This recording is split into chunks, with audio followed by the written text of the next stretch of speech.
Old friends are like old memories. They always remind you of your past, and we are reminding ourselves of the past episodes from this week of Good Company for the best of Good Company with me, Hollie Taylor. I'm Hollie Taylor, and this past weekend, I had a chance to do something I have not done probably since I started dating my husband. Back in, what was that now? Like 2006? We went to a baseball game. It has been that long since I've seen the Blue Jays, so definitely some different faces in the lineup in the past, almost 20 years. 18 years! What? Like, where does the time go? Producer Mike, when's the last time you've been to a ball game? Last summer, I went to a couple of them. Fine. Yeah. You went to a couple of them. All right. Sorry. I'm also a baseball fan, though, so, Yeah. And you know what? I was a baseball fan. Yeah. And then when I moved back to Alberta, we don't have a team there. And so it was hockey or football. So kind of lost out of touch with my Jays, but it was good to be back at the ballpark. It was so fun. And just like the smells and sounds and sights of going to a baseball game, it was a lot of fun. Plus we sat right behind the bullpen, and I've never sat there before. Somebody gave us the seats, and what a blessing. It was really cool to see how tall they are in real life. I felt so tiny, and it was so nice seeing them do kind things for the kids there, throwing them the balls that they were done with. And it was just so fun, a good family vibe. But it did get me thinking about those things that we haven't done in forever. Because maybe this is the year just to try it again. For me, a baseball game, which doesn't seem like a lot, I guess, for some, but yeah, it was a really wonderful thing. My grandmother and I bonded over baseball. We would listen to the Jays games on the radio. And so it was just really nice to be back there. So what is something you haven't done in forever? Producer Mike, since you've done the ball games, rubbing it in, thanks. What's something you haven't done in forever that maybe you need to do? I used to work on a race car, but I haven't been to a race weekend in forever. Okay. Yeah. Since before the pandemic, I think. Oh, wow. Well, it's time. It is. It's time you go back. Let's do it. All right. Well, I won't be there because I can't handle it, but... All right. So I went to a Jays game. Producer Mike is going to go check out some kind of Formula F-150 something. Is that what they're called? Formula F-150. I like it. Racing pickup trucks. Yeah, there let's you go. Do it. He always calls me out. Anyway, feel free to text in 905-338-1250. What's something you haven't done in forever?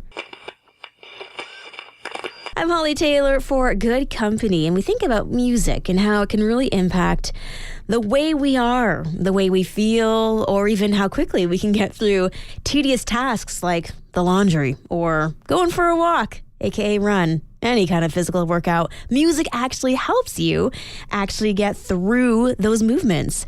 And now there's been more research into how Western classical music affects the brain. Pretty cool when you think about it. Or maybe I'm just kind of a musical nerd and I'm okay with that, but they do say that classical music lifts our moods by synchronizing parts of our brain. So we know it helps us feel a bit better, but now they're discovering as to why. So patients with depression and the mental health situations, these are things that they can use to help stabilize their moods. So they were doing lots of different studies on figuring out just the different things that we can incorporate into our life. It's not going to cost a lot of money, just something that we can do to feel a little bit happier. And so classical music apparently helps lift your mood. Also lifting my mood would be praise and worship music. Have you ever had just a bad day and then suddenly that song comes on? It's just focusing you towards the Lord. I remember Lisa Bevere saying that worship music for her is warfare. It's a way for her to wrestle out of some of those dark places and start focusing in on light and God and love. And so what is your go-to music when you are feeling a little down in the dumps? 905-338-1250. Honestly, sometimes I just need some Skillet, some rock music. If I'm feeling stressed or angsty, it helps me. So there we go. We're all created differently. often I talk about different studies that cross my desktop, if you will. And we actually have a study that is from University of Waterloo, right here in our own backyard, which is pretty exciting. This is a interesting study as it talks about wisdom. And so I just thought it was very interesting, as often we have our Wisdom Wednesdays and something clever. Well, this study that they did was they took a look at 16 radically different world cultures from Japan, Slovakia, Ecuador, Morocco, all these major countries that are very different, to see if there's any commonalities between how people described wisdom. And here's the thing.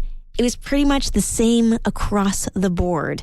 Every culture, every country looks at wisdom like this, as a hallowed human trait that transcends intelligence, knowledge, and age. Wisdom received is identified as much by the feeling it imparts as by any metric of truth or actionability it contains. So, there you go. Everyone thinks wisdom is the same thing, and I'm curious to know, when it comes to being wise, does this resonate with you? And what traits would you say would be of someone who is considered wise? This is something I have often pondered. Wisdom is definitely something that I pray for, as in the Bible it talks about, if you pray for wisdom, God will give it to you. And who wouldn't want to be wise? I mean, imagine being wise like Solomon. People around the world coming to you for your wisdom. I mean, maybe I wouldn't like that. I mean, we're post-pandemic, but being wise and being able to impart wisdom into other people, I think would be such a huge honor and a gift. So what are some of those traits that you would deem a wise person would have? Producer Mike, I'm going to put you on the spot, but not quite yet. Ponder it. Wisdom. 905-338-1250. Text in, what is some of those traits that would say that person is definitely one that possesses wisdom? I'm Hollie Taylor here for Good Company, and we're having a good conversation today about wisdom on this Wisdom Wednesday. Some of those traits that you feel definitely are the ones that wise people have. Producer Mike, your turn. I feel like wisdom is synonymous with patience. Ooh. Right? You never see somebody who you consider wise to be like, I don't know, irritated with something that's taking too long. Or yeah. The one with wisdom, he's just sitting at the dealership waiting for his car to be finished. Yeah. He's not getting in anybody's face about it. Yeah. He's just patiently waiting. Yeah. It's going to be an extra 20 minutes, sir. Not a problem. Yeah, because he knows time's time. That's it. And you could do a lot with 20 minutes, no matter where you are. Yeah, but he's just reading the back of a pamphlet. He's reading about new winter tires. I love your personification of wisdom as this guy just at a dealership. Yeah. Classic Mike, producer Mike, of course, with his love of cars and space. I thought you might have gone with someone who's going to go up to the stars and no. I don't know, rockets, that seems a little more rash.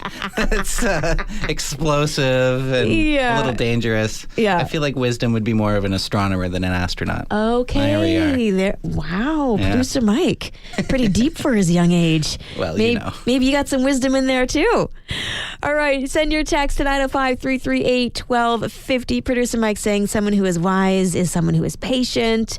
Let's see, text message here from Laura citing that someone who is wise is someone who can speak to many situations, someone that you trust. Okay. Yeah, someone who has a trustability kind of vibe to them. I could see that. So yeah, we're talking about some of those traits that we feel are the ones that are possessed by wise people. What would you add to the list? Trustworthy, patient. Oh, someone who's reflective and takes time out to pray and meditate, says Frank. Yeah, because of course you got to tap into the wisdom, don't you? Okay, keep those coming. Text in. Can't wait to hear from you today. I'm Hollie Taylor. We're talking about ways to try to be healthier and try to encourage and foster the ideas of a healthy lifestyle to prolong life. Maybe just an extra year or so. Not like we have any control over that, but at least we can live our life well and be good stewards of our body and the temple that God gave us. I think one of the things, and I think most of us would say too, it's what we eat that plays a huge role in how we're feeling. But I mean, how can I curb this sugar love that I have? I mean, chocolate and the pies and cakes and ice cream.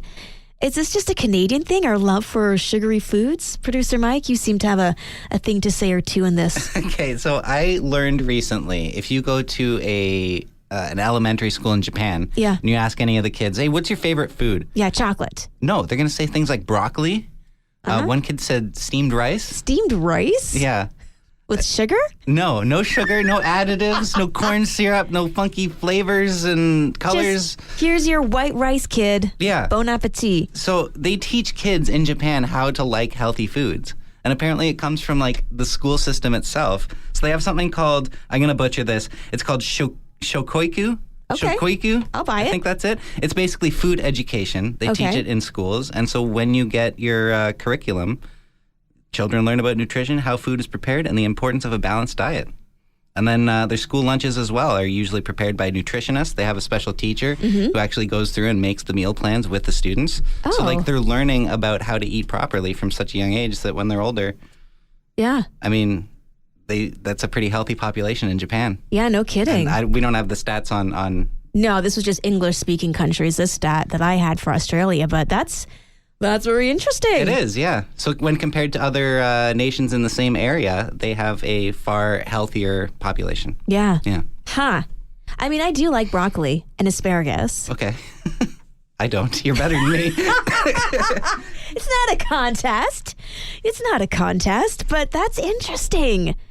Okay, so how am I going to get my kids to enjoy Brussels sprouts? Boarding school in Japan? There you go.